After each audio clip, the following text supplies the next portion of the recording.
When Grease 2 was released in 1982, everyone in Hollywood believed it would be the next big success after the massive hit Grease.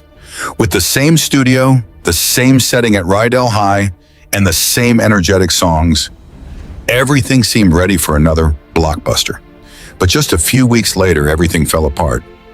The movie was a major box office failure, plans to build an entire franchise were scrapped, and the career of one of its lead actors almost never recovered. However, what happened behind the scenes was even harder to believe.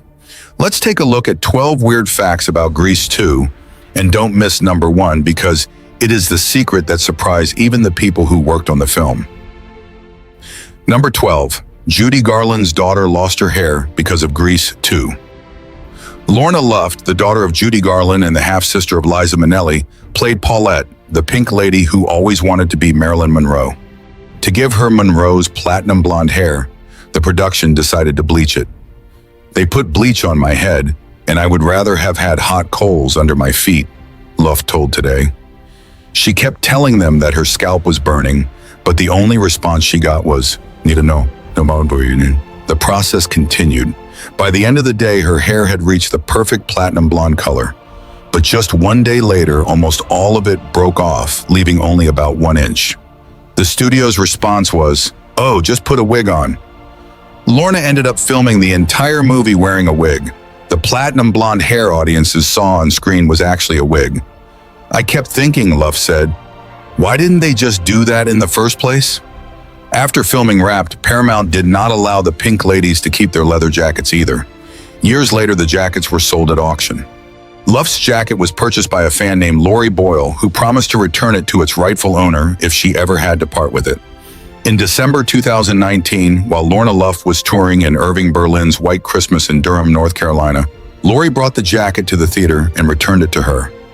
After 37 years, Lorna Luft was finally reunited with her pink lady jacket.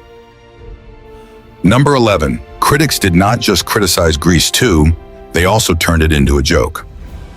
Roger Ebert gave the movie 2 stars and wrote, "The movie simply recycles Grease, but without the stars, without the energy, without the freshness, and without even the grease." In other words, Grease 2 did not even have the grease. Janet Maslin of the New York Times called the movie flimsy and dizzy, with a plot even thinner than the first film. She wrote, "This time the story cannot even pretend to be an excuse for linking the songs together." Meanwhile, Variety tried to find something positive and gave Michelle Pfeiffer this compliment. "She has everything one could want in terms of looks and fills Olivia Newton-John's shoes and tight pants very well." Thanks. That is almost the kind of compliment people give when they have nothing better to say. Today, Grease 2 has only 39% from critics on Rotten Tomatoes. The audience score is slightly better at 53% with more than 250,000 ratings. The movie was also nominated by the Stinkers Bad Movie Awards for Worst Picture of 1982, alongside Inchon, Annie, Death Wish 2, and The Pirate Movie. In the end, Inchon took the win, and honestly, that result was fairly reasonable. Years later, the 100 Years, 100 Stinkers list continued to rank Grease 2 at number 13 among the worst movies of the 20th century. Thinking about it carefully, that ranking was probably still quite generous. Number 10. Annette Funicello was supposed to be in Grease 2, but she was busy promoting peanut butter. The role of Miss Mason, the attractive teacher with a glamorous Hollywood past, ultimately went to Connie Stevens. But the production's first choice was Annette Funicello, one of the original Musketeers, Frankie Avalon's famous Beach Party co-star, and the successful face of Skippy peanut butter commercials. Her advertising campaign began in 1979 and continued throughout the decade with the slogan, "For good nutrition, it's hard to beat Skippy." The money she earned from Skippy was even greater than what Grease 2 offered. Because she could not work out the filming schedule, Funicello had to turn down the movie. The role was given to Connie Stevens, a teen idol of the early 1960s, best known for Hawaiian Eye, the hit song 16 Reasons, and the movie Rock-a-Bye Baby with Jerry Lewis. Casting her as a teacher whose Hollywood glory days were behind her almost mirrored her own real-life career. Interestingly, Tab Hunter, who played the new teacher in Grease 2, had also been a major screen idol of the 1950s. Two former teen stars ended up playing two former idols who had become teachers at Rydell High. In 1987, Annette Funicello and Frankie Avalon reunited in Back to the Beach, a parody of the very beach movies that had made them famous. That same year, Funicello was diagnosed with multiple sclerosis, but she kept it private until 1992. She passed away in 2013. Looking back at how badly Grease 2 failed when it was released, many people believe that turning down the movie to continue her peanut butter endorsement was probably one of the smartest decisions she made in 1981. Number 9. A stuntman jumped so far that everyone thought he had died. Gary Davis was Maxwell Caulfield's stunt double. Before Grease 2, he had doubled for Yvel Knievel in Viva Knievel and even broke Knievel's world record by jumping over 21 cars. So no one knew motorcycles better than he did. The motorcycle jump in the finale, when the cool rider rides into the graduation luau, was filmed on the football field at Excelsior High School in Norwalk. The plan was for the motorcycle to fly over the swimming pool, pass over Michelle Pfeiffer and Adrian Zmed as they sat in a canoe, then land on the other side. 8 cameras were rolling, but on the first take, Davis flew much farther than expected. "He went way up over all of us," Maxwell Caulfield told Entertainment Weekly. "We actually lost sight of him in the night sky. He flew all the way to the goalpost at the other end of the field. None of the 8 cameras caught it." Davis disappeared into the darkness so completely that everyone on the set thought he had been seriously injured. "The entire crew went completely silent, and we all thought he was dead," Caulfield recalled. Then, out of nowhere, they heard the engine again, and Gary Davis rode back onto the set as if nothing had happened. On the second take, he landed exactly where he was supposed to, and all 8 cameras captured the perfect shot. To this day, Gary Davis keeps in his motorcycle museum a poster signed by director Patricia Birch that reads, "To the original Cool Rider." Interestingly, Michelle Pfeiffer also performed the motorcycle wheelie herself at Griffith Park. Davis wrote in 2013, "She started out sitting behind me, then I helped swing her around to the front so she was straddling the motorcycle, and then we rode off doing the wheelie together." He summed it up simply, "She was wonderful throughout the entire shoot." Number 8. The bowling alley in Grease 2 is now an administrative building. Score Tonight is the musical number set inside a bowling alley led by Adrian Zmed, with the T-Birds trading vocals with the Pink Ladies in a carefully choreographed performance. Bowling balls become props, the T-Birds slide down the lanes, and Paulette leans against Johnny while singing about wiping the floor. The scene was filmed at the real Hawthorne Bowl on the corner of 141st Street and Hawthorne Boulevard in Hawthorne, California. At the time, Hawthorne Bowl featured 14 bowling lanes, a cocktail lounge, a coffee shop, and a billiards area. But the location no longer exists. The building has been converted into the headquarters of the Hawthorne School District. Meanwhile, the exterior of Bolorama was filmed at Norwalk Ice Arena, which has also since been demolished. Rydell High met a similar fate. Excelsior High School in Norwalk, the real-life location used as Rydell High, held its final graduating class in 1981, just as Grease 2 began filming. After the school closed, the production moved in to shoot the movie. Today, the site is home to Norwalk La Mirada Adult School and has also appeared in Square Pegs and High School USA. Today, most of the filming locations from Grease 2 have either been demolished, renovated, or converted to other uses. The movie's legacy now lives on only in the memories of its fans and on the screen. Number 7. The screenwriter of Grease never lived to see the sequel released. Bronte Woodard adapted the stage musical into the screenplay for Grease in 1978, helping transform an off-Broadway production into one of the most successful movie musicals in history. He was also a close friend of producer Alan Carr. But on August 6, 1980, Woodard died of liver failure related to hepatitis at Cedars-Sinai Hospital. He was only 39 years old. Even so, Carr's contract with Paramount still required a sequel to be made. He brought in Canadian comedy writer Ken Finkelman to rewrite the entire screenplay for Grease 2. After finishing it, Finkelman was hired by Paramount to write and direct Airplane 2. The sequel, after the Ziyaz team decided to step away to make Police Squad. Finkelman accepted the job. Ironically, both Grease 2 and Airplane 2, the sequel, were released in 1982, Both were sequels that few people had been asking for, and neither came close to meeting expectations. Grease 2 performed even worse, earning about $15 million at the box office against a budget of around $11 million, while the original Grease had grossed about $132 million. The original film's director, Randall Kleiser, could not return because he was busy making The Blue Lagoon.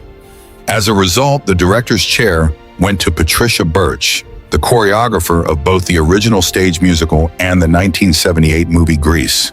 It also marked the first time she directed a feature film. Number 6, Michelle Pfeiffer hid at the back of the line during her audition. Michelle Pfeiffer showed up for her Grease 2 audition without knowing how to dance or sing. She wore a short purple dress and a pair of go-go boots because her agent told her to give it a try. She later told James Corden, "Getting the part was completely a stroke of luck. I couldn't dance. I couldn't sing. I wore a short purple dress with go-go boots." The audition room was packed with professional dancers.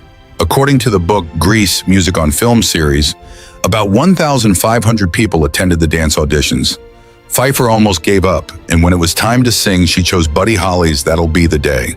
She was only 23 years old at the time and had appeared in just a few television episodes and a small role in Hollywood Nights.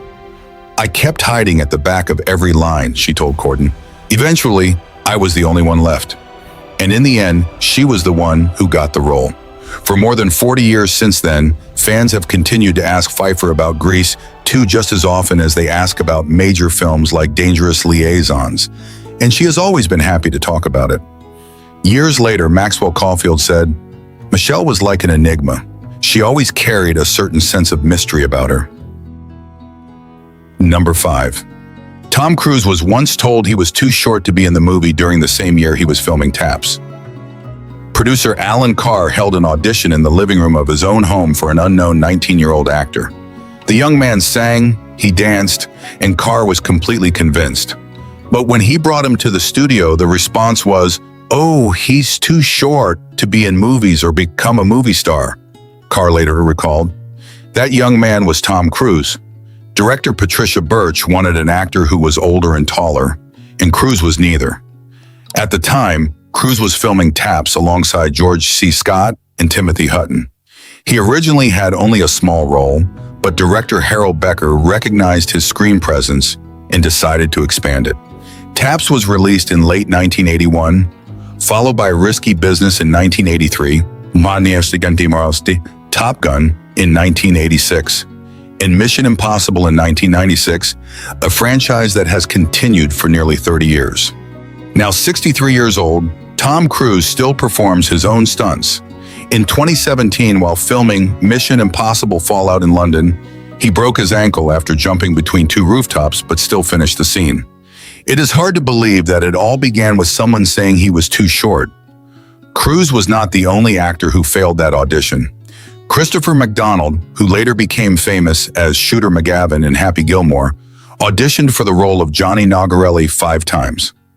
"That was one of the happiest times I ever had on a movie set," McDonald told the AV Club. "It was my first big movie, and then there was all the singing, the dancing, and my God, 5 auditions." Even though he did not get the role of Johnny, he never forgot the experience. As he put it, "You just can't get rid of this Irish face of mine." Later, Patricia Birch called him back and cast him as Goose Mackenzie, Johnny's right-hand man. Goose became one of the T-Birds with the most memorable lines in the movie, while Adrian Zmed was cast as Johnny. To this day, McDonald still laughs whenever he remembers that audition story. Number 4. Cool Rider's motorcycle was not what most people thought it was. For years, most fans believed that Michael's motorcycle was the model shown in the Kidco toy set released around the same time as Grease 2. But the truth is completely different. The motorcycle seen on screen was a Honda CL77305 Scrambler, custom built for the movie by Southern California motorcycle dismantlers. By 1982, this Honda model was already nearly 20 years old, so they had to order parts directly from the Honda factory to complete it. The original motorcycles are still on display at their showroom in Fontana. Ironically, the 1982 Kidco Tough Wheels die-cast toy set identified Michael's motorcycle as a Norton Commando 750, while the cycle lords rode Suzuki GT750 motorcycles, along with a Harley police motorcycle. None of them actually matched the motorcycle scene in the movie. The mistake becomes even more confusing because Grease 2 is set in 1961. The Norton Commando was not introduced until 1967, while the Suzuki GT750 did not appear until 1971. In other words, 2 of the 3 toy motorcycles were completely inaccurate for the time period. If you grew up with that Kidco toy set, there is a good chance you have remembered Cool Rider's legendary motorcycle incorrectly for many years.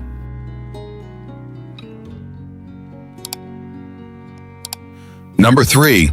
The naked guy in Grease 2 is now a famous Hollywood director. During the gymnasium scene, a group of extras can be seen running hurdles behind the main cast. One of them unexpectedly had a wardrobe malfunction.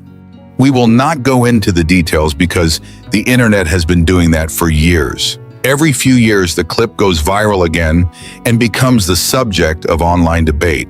For the movie's 40th anniversary, Maxwell Caulfield told Entertainment Weekly, "I can't believe they left that in the final cut. At one point, I even thought someone had used CGI to add it." According to Caulfield, this was not the only time the man drew attention. During the filming of the finale, when the entire cast tossed their graduation caps into the air, he came running across the campus wearing nothing but a black cape and a helmet. He left all of us completely stunned. The entire set practically came to a stop because of his appearance. Caulfield did not reveal his identity. He only said that the naked guy later became a very well-known member of the Directors Guild of America. Many fans believe it was Andy Tennant, who was credited in Grease 2 as Boy Greaser and had also been a dancer in the original Grease. He later became the director of several well-known films, including Hitch, Sweet Home Alabama, Ever After, Anna and the King, and Fools Rush In. If that theory is true, then the man who went on to direct one of Will Smith's most successful romantic comedies also happened to leave an unforgettable mark on Grease 2. Hollywood really is full of unbelievable stories. Number 2. Tennessee Williams accidentally helped Maxwell Caulfield land the lead role in Grease 2. Before being cast in Grease 2, Maxwell Caulfield was still an unknown British stage actor living in New York. He was starring in Joe Orton's Entertaining Mr. Sloan at the Cherry Lane Theater, playing a bisexual drifter with murderous tendencies who seduces everyone in the house. The production quickly became a hit, attracting well-known names such as Diane Keaton, Mikhail Baryshnikov, and even Tennessee Williams. During one performance, someone at the back of the theater burst into loud laughter, interrupting the entire scene. Caulfield walked off the stage clearly irritated and told the stage manager, "That drunk has to be thrown out of the theater. I can't concentrate." The stage manager simply replied, "You can't. That's Tennessee Williams. If you want to say something, you'll have to tell him yourself." By coincidence, Alan Carr and Robert Stigwood were also in the audience that very night. Before Caulfield was cast, the production had considered Rick Springfield, Leif Garrett, and Sean Cassidy for the lead role in Grease 2. But after watching his performance in Entertaining Mr. Sloan, they chose him instead.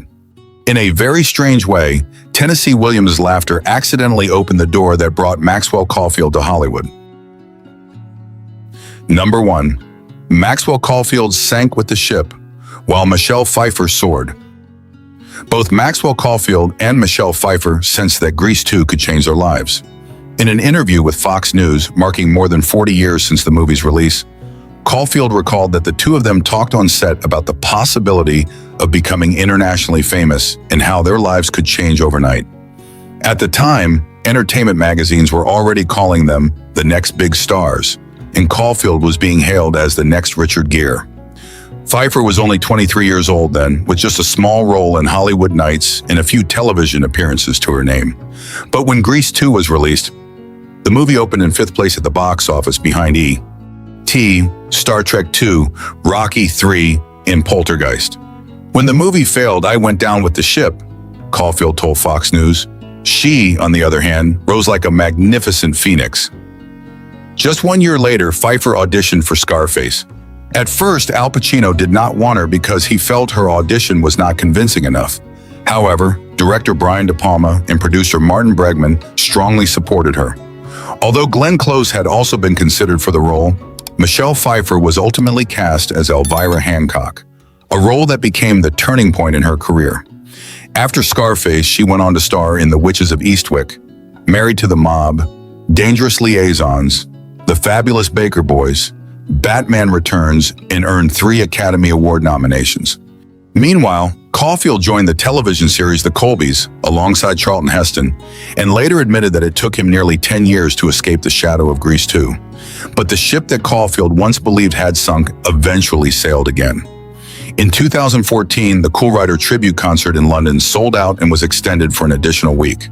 Then, on April 14, 2024, the show returned to the London Palladium to celebrate its 10th anniversary.